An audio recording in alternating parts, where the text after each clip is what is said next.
Hey, thank you for taking an opportunity to watch this video. Today, I'm going to discuss understanding timing when it comes to buying or selling a home. Timing is everything when it comes to either selling your home or making a purchase.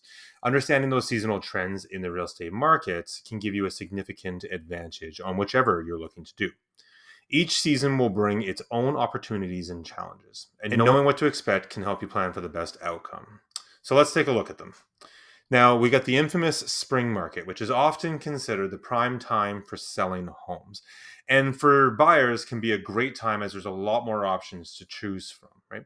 Everyone gets excited about the spring market. And I hear this from time to time, oh, we're going to wait till spring. The spring market's the best. Ooh, it's a spring market. You must be really busy. And where the spring market usually has the most listings as well as the most sales of the entire year, obviously it has its pros and cons. So let's look at the reasonings for those, right? Now, the market will start to pick up in late January to early February, which is kind of right on the edge of that spring market. And what we find usually on those times for buyers, right, is that they're looking to take advantage of those homes that have been sitting over the winter months and maybe haven't sold. They might be looking to get a little more of a deal or some extra negotiation there. From a selling standpoint, this is a prime time to kind of sneak your listing in because what I find is where those buyers will start to look and see what homes may be available and which deals are out there, they usually get distracted by the new stuff that's coming on. And so sometimes you can get the a jump with those buyers ahead before all the inventory has started to kind of sneak through, right? Now, buyer activity will slowly start to pick up and kind of peak sort of between that March through May. March, April, and into May is when we're going to see probably the highest part of buyer activity, right? This is when families will begin planning their summer moves, right? The improving weather will start to encourage people to get out. And I'm sure there's no coincidence that, locally for myself, our home show comes out in the spring and usually gets a lot of extra buyer activity. I find right after that home show weekend, when people get out there, they start seeing the new builds, the new designs, new construction things that you can do around your house. Gets people excited about getting rid of their old house and trying to find something new. Right? Now, the spring market is also when inventory levels will start to rise significantly, and this is what buyers start to enjoy. There's more options and more to choose from. Now, from a selling standpoint, there can be a great time to sell in the spring. There's maybe more buyers looking, and a lot more homes start to sell in the spring. But you want to maximize in the early part of the spring, but you start to run into some more heightened competition as you kind of approach into late April and into May, when more people started doing this, more homes start to come on the market, right?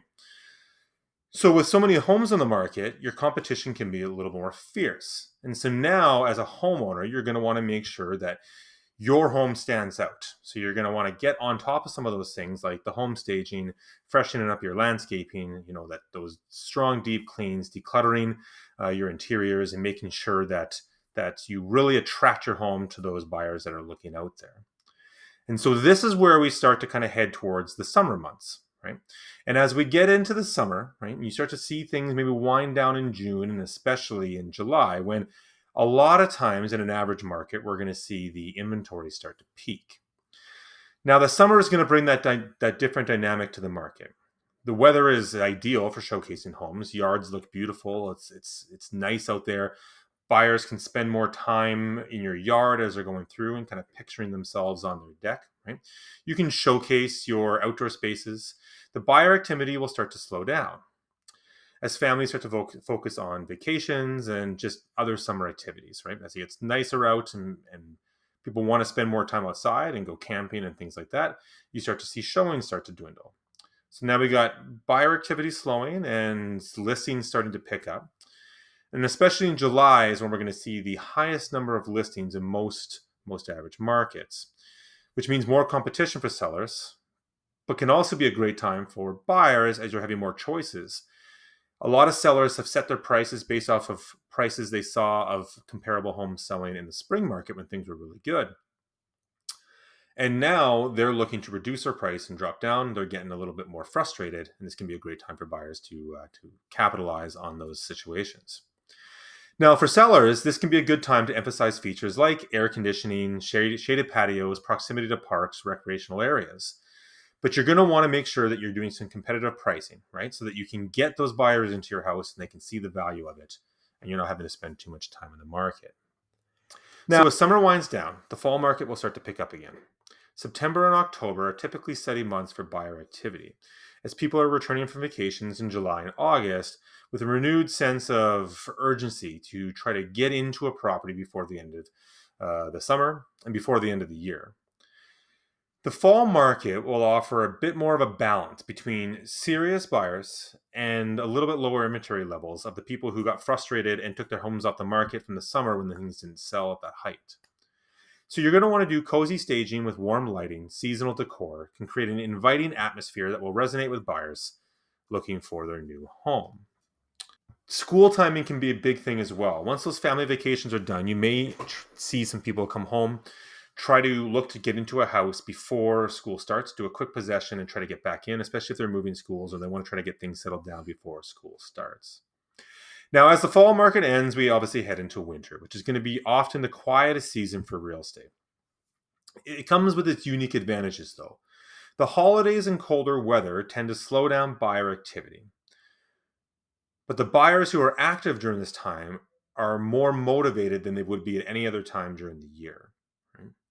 No one wants to move in the cold in the winter, and there's also a lot of businesses that this is when they do, and companies that do their relocations is during these winter months, as it might be a little bit slower for the company and it's easier for them to handle this. Right? But inventory levels are also their lowest, which means less competition for sellers. So where you may have less buyers, you're also up against more. The buyers that are looking are more serious buyers and not as many tire kickers, and they have less to choose from, which showcases your home a bit more. Homes that remain on the market through the holidays often catch the attention of buyers who begin their search in those late January, as the unofficial spring market starts to kick off, as I mentioned earlier in this video. So highlighting features like energy efficiency, cozy fireplace, or a heated garage can make your home stand out during this season. One extra tip I can add for those winter months is ensuring your walkways are clear of snow and ice, and also make showings more accessible and appealing to those buyers. Even clearing off your deck is really hard when buyers come into a home. They want to see the yard, but usually it gets dark early, or you step out on the deck and it's hard to walk. And so you want to try to make things as easy as possible, as bright as possible, because people really don't want to spend a whole lot of time out there. And if you can make it easier for them to see the exterior of your home, it helps your home stand out in their mind compared to those other homes that are a little bit dark and gloomy and they weren't able to see that. So ultimately, the best time to sell your home and the best time to buy a home depends on your specific circumstances and goals and what you're sort of after. The spring and fall generally offer the best balance of both buyer activity and competition, but the right preparation can make any season the ideal home to sell. Proper pricing, thoughtful staging, and effective marketing are the keys to ensuring your homes will sell. A home will sell in any market. When it comes down to it is how you prepare the home and how obviously you price the home. Right? So you're going to want to check out with your local real estate consultant to see what's the best for their market, as every market could be a little different, depending on if there are certain companies or businesses locally that are doing a lot of relocations, when they're coming in, when they're coming out. Different seasons will affect different things for each market. Right? Thank you very much for watching. I hope you found this very informative. If you have any further questions, please feel free to leave a comment and share this with your friends. I'd love to get more of this information out there. Thanks for watching.